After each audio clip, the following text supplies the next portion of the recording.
కార్తీక పురాణం 25వ అధ్యాయం. దుర్వాసుడు అంబరీషుని శపించుట. అంబరీష, పూర్వజన్మలో కించిత్ పాప విశేషము వలన నీకు అనర్థము వచ్చినది. నీ బుద్ధిచే దీర్ఘముగా ఆలోచించి నీకెటుల అనుకూలించునో అటులనే చేయము. ఇక మాకు సెలవిప్పించుము అని పండితులు పలికిరి. అంత అంబరీషుడు, ఓ పండితోత్తములారా, నా నిశ్చితాభిప్రాయము ఆలకించి వెడలుడు. ద్వాదశీ నిష్టను విడుచుట కన్నా విప్రశాపము అధికమైనది కాదు. జలస్నానము చేయుట వలన బ్రాహ్మణుని అవమానపరచుట కాదు, ద్వాదశిని విడచేయుట కాదు. అప్పుడు దుర్వాసుడు నన్నేల నిందింపడు. నా తొల్లి పుణ్యఫలము నశింపదు కాన జలపానమునరించి ఊరకుందును అని వాడ ఎదుటనే జలపానము నునరించెను.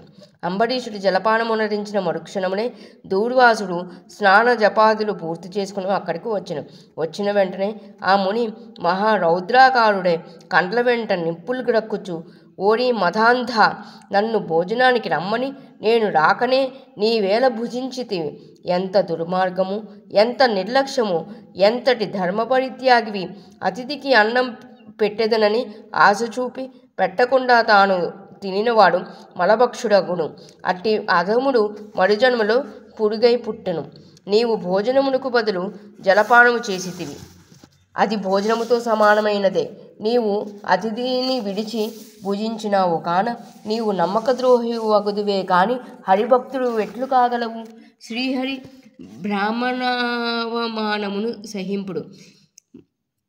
మమ్మే అవమానించుట అనిన శ్రీహరిని అవమానించుటయే.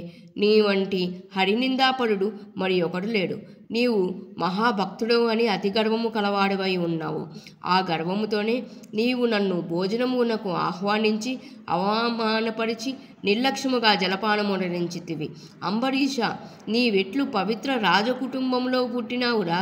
నీ వంశము కలంకము కాలేదా అని కోపముతో నోటికి వచ్చినట్లు తిట్టెను.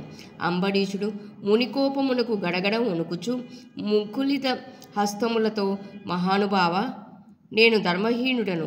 నా అజ్ఞానము చేనే నీ కార్యము చేసి తిని నన్ను రక్షింపుడు. బ్రాహ్మణులకు శాంతియే ప్రధానము. మీరు తపోధనులు, దయాదాక్షిణములు గలవారు కాన నన్ను కాపాడుడని అతని పాదములపై పడెను.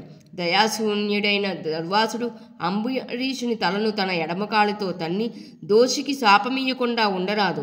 నీవు మొదటి జన్మలో చేపగాను, రెండవ జన్మలో తాబేలుగాను, మూడవ జన్మలో పందిగాను, నాలుగవ జన్మలో సింహముగాను, ఐదవ జన్మలో వామనుడుగాను, ఆరవ జన్మలో క్రూరుడకు బ్రాహ్మణుడుగాను, ఏడవ జన్మలో మూఢుడైన రాజుగాను, ఎనిమిదవ జన్మలో రాజ్యము గాని సింహాసనము గాని లేనట్టి రాజుగాను, తొమ్మిదవ జన్మలో పాషండ మతస్థునిగాను, 10వ జన్మలో పాపబుద్ధి గల దయలేని బ్రాహ్మణుడుగాను పుట్టెదవు కాక అని వెనుక ముందు ఆలోచింపక శపించెను.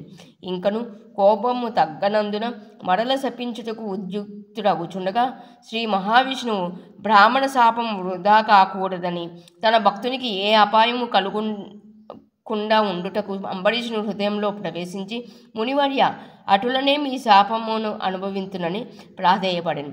కానీ దుర్వాసుడు ఇంకనూ కోపము పెంచుకొని శపించబోగా శ్రీమన్నారాయణుడు తన సుదర్శన చక్రమును అడ్డుపట్టెను. ఆ సుదర్శనము కోటి సూర్య ప్రభలతో అగ్నిజ్వాలలు గ్రక్కుచు దుర్వాసునిపై పడబోయెను. అంత దుర్వాసుడు ఆ చక్రము తనను మసిచేయునని తలంచి ప్రాణముపై ఆశ కలిగి అచ్చట నుండి బ్రతుకు జీవుడాయని పరుగిడెను. మహా తేజస్సుతో చక్రాయుధము దూర్వాసుని తరుముచుండెను. దూర్వాసుడు తనను కాపాడమని భూలోకమున ఉన్న మహామునులను, దేవలోకమున కడిగి దేవేంద్రుని బ్రహ్మలోకానికి వెళ్ళి బ్రహ్మదేవుని కైలాసమునకు వెళ్ళి పరమేశ్వరుని ఎంత ప్రార్థించునను వారు సైతము చక్రాయుధము బారి నుండి దూర్వాసుని కాపాడలేకపోయేది. పంచవింశాధ్యాయము 25వ రోజు పారాయణము సమాప్తము.